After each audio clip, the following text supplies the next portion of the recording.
Hello everyone, it's me Yana. Welcome back to my channel. I make lifestyle videos, post-grad content, grad school content, all that jazz, so definitely subscribe if that's your vibe. I haven't filmed like a sit-down chat video for a while, so I figured I would film a MSW reflection of my second year of grad school. And I am in the 3-year part-time track. So this is my second year. I just finished, just submitted my last assignment, and then my internship ends this week. And then next year will be my last year of my Master's of Social Work program. So I just wanted to talk about my experience after the second year, and I will link below my grad school playlist as well as last year's reflection. So yes, it's been a crazy year, and I just wanted to talk about my experience with you guys, kind of reflect on the year, and these are fun because I can look back and just see how I've changed and things like that. So let's get into it. Like I said, I just finished my second year of the 3-year part-time track. A lot of people do their grad school degree, do it full-time in 2 years.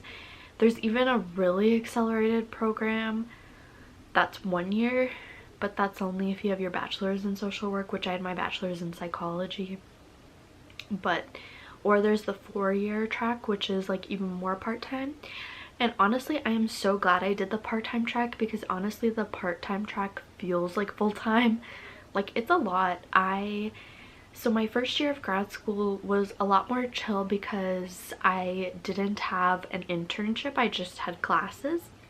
And then my second year, I had my very first foundational placement, and next year I'll have my clinical placement, which is more hours. For my internship this year, I worked with a lot of different clients in the community, providing case management services for them. So my internship was based around case management, and I'm still waiting to hear where I'll be placed for my clinical internship, because our school does like a match process. You interview and then you rate your top placements, and then they will rate the top students, and then you get matched according. So I'm just waiting to hear where I will be at.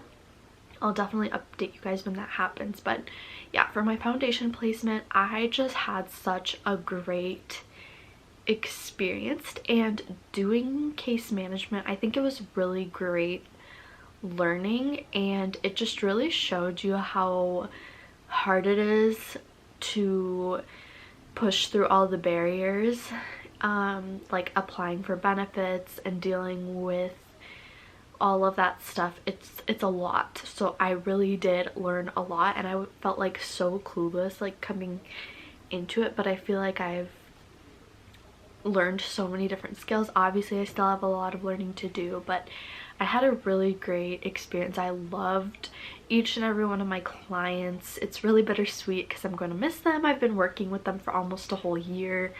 So but it's cool to reflect on the progress that they made and then the progress I made, and I don't know, I'm gonna miss my clients.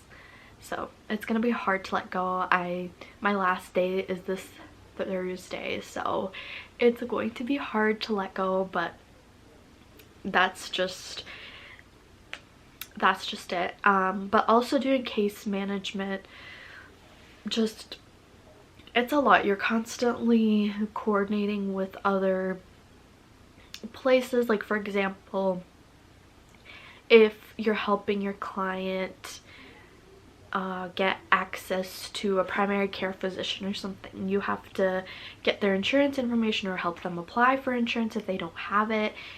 Or there's like needs-based insurance, there's Medicare, Medicaid, all of that, and just, you know, dealing with that whole process. It's a lot to juggle, and it's a lot for the clients, but it's also really rewarding, kind of learning how the system works, and it just shows how many systemic barriers they are for getting people help, whether those people have like either traumatic brain injuries or have other disabilities or have a serious and persistent mental illness, or if they got laid off during the pandemic, all these different factors. I also worked with refugee clients, and that was a great experience, and I just learned so much about the system. And it sucks because there's so much work that needs to be done within the system, like it's crazy. But also I'm very grateful that I was able to work with amazing clients. And yeah, it wasn't always easy. It was definitely challenging and overwhelming sometimes, but overall I had a great experience. I also really got to know the other interns at my placement, and they were great. Like, everyone is so supportive, so kind, and my supervisor was really supportive. I felt like I got like just amazing supervision. I was really lucky, and I will definitely keep in touch with them. I felt like I really got to know more people this year, and it was just so nice having people around you that kind of know what you're going through, or to be able to talk about things with clients, or just things in ourselves that we're learning. And yeah, I feel like we all grew pretty close, and I'm going to miss them. I still might have them in some of my classes. I will miss working with them at my internship. So yeah, it was just such a great environment. I loved commuting to my internship. I loved how kind and caring everyone is, and it was just a great experience. So I loved it. As for classes, I took a theories class which lasted the whole year, and then I took my field class, which is coordinated with my internship, so that was a full year as well. And then my third class, first semester, was my clinical supervision program management class, which was required, and I really hated that class. But it was over. And then spring semester, like I said, I stayed into the theories and the field class.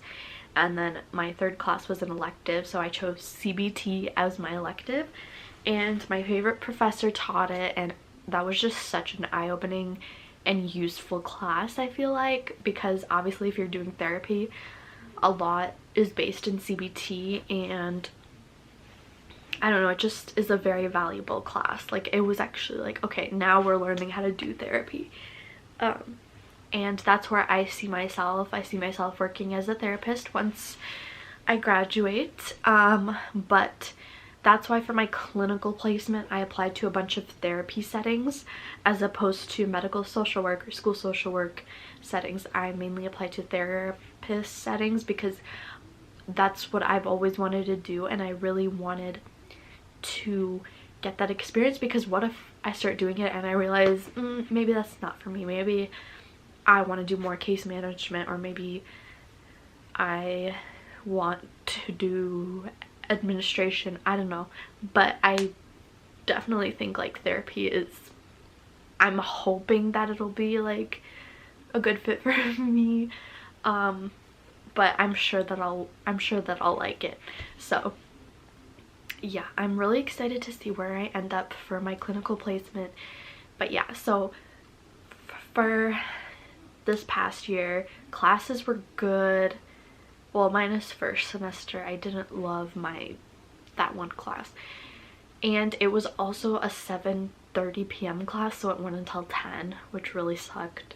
Don't know, never doing that again if possible. But also I like switched jobs halfway through because there was a lot of drama with, if you guys didn't know, I used to work in staffing for a hospital, and new management came in, and it was just a mess. There was just some stuff that went down, and HR was involved, and it wasn't just me, it was coworkers and just the whole thing. So I just decided to leave because it was very toxic, and I got a super part-time job working from home. I only work 15 hours a week, when first semester at the staffing job I worked 32 hours a week, and that was insane. I remember being so exhausted all the time, so burnt out. so overwhelmed, and I also worked every other weekend, which that sucked because once the weekend would come, most people would be like, oh, I have the weekend to relax, do homework, but for me it's like the weekend comes, I work, and then I have the whole rest of the week. So it's like I would work Saturday, Sunday, I would also work Monday and have class Monday, I would work Tuesday, and then Wednesday and Thursday were my internship days and class days afterwards. So it was just a lot. I don't know how I did it, but I did. So come January was J term, and I didn't take any classes during that. So that was just a break, and I just worked. And then February, end of February, early March is when I started my part-time job, the working from home, which has added so much flexibility. So now I feel like I have a better work-life balance, or at least I did for the last few months of this semester, because next year the clinical placement is more hours than my foundational placement. So I will be at my clinical placement for 3 days out of the week instead of 2. And like I said, it's more hours plus on top of class and working, so it's going to be a lot. But I'm just so glad that things worked out the way that they did. And I mean, it sucks because financially, obviously, since I cut back on hours, I'm making less money, so it's a little bit stressful in that sense. But I can manage it, just have to be a little more frugal just for a year until I graduate and get a job, a full-time job after I graduate. So yes, I'm just telling myself it's just a year, but it'll be worth it. So like learning to make the sacrifice, like money or having like being stable, and school comes first for me right now. So I just need to get through this year. I'm thankful that I have money in savings, and I'm to get a new car. I'll need to get a new phone at some point, and then yeah, it's just, you know, it's a lot, but it's okay, we'll get through it. Some of my classmates like didn't even work at all this year, like they just decided to take the years off of work if they were able to do that. I personally am not able to just not work. I need some kind of income. I have a couple of bills I need to pay for, and obviously, like I said, I need to get a new car and all of that. So that'll be done this summer, hopefully. I know the car market has been insane lately, but I don't know, that's random. But yes, overall I had a great year. It's weird because, like I said, school was great, my internship was great, but everything else in life was just so, there was just a lot going on in my personal life, and then with work and all of that, and it was just so draining, and I felt so overwhelmed. My mental health was not great. I wasn't taking care of myself. I wasn't making movement a priority. I wasn't making self-care a priority like I should have, until I just was like, I can't take it anymore, like something needs to change. I need to take care of myself. And a lot of like my professors and supervisors really stressed, like, Yana, you need to prioritize self-care. What are you doing? Like, they kept me in check, and I'm thankful for that. So yes, I'm very grateful for the program that I'm in. And yeah, I don't know, it was a good learning year, and I just grew a lot, I feel like, and learned a lot, and I'm really excited for my last year, which is so crazy to say. Like, it'll be my last year of school forever, unless if I decide to get a PhD, which I don't think I will, just because of how expensive, unless if like some program wants to pay me to go get my PhD, I will, but other than that, no. And I'm terrified to have to start paying student loans once I'm done and all of that, but I'm also excited to get a full-time job and like launch myself into my career. So yeah, it's an exciting time. But yeah, that's basically how my second year went of my 3-year MSW program. And like I said, I will link my playlist down below and comment down below any other grad school videos that you want to see. I might do like a what can you do with a master's of social work video, or like what is social work, or things like that. Let me know any other videos that you want to see. I'll definitely keep doing vlogs this summer, but I also want to throw in a few informative videos as well. So yeah, it was great talking to you guys. I miss just sitting down and talking to you. I'm so excited that it's summer and I can just really create a YouTube schedule. So it might take me a few weeks to like figure out my schedule and my filming days and upload days, so bear with me, but I'm really excited to make more content for you guys and hopefully keep it consistent. But thank you all so much for watching. I hope you have an amazing, wonderful day, and I'll catch you all in my next video. Bye guys.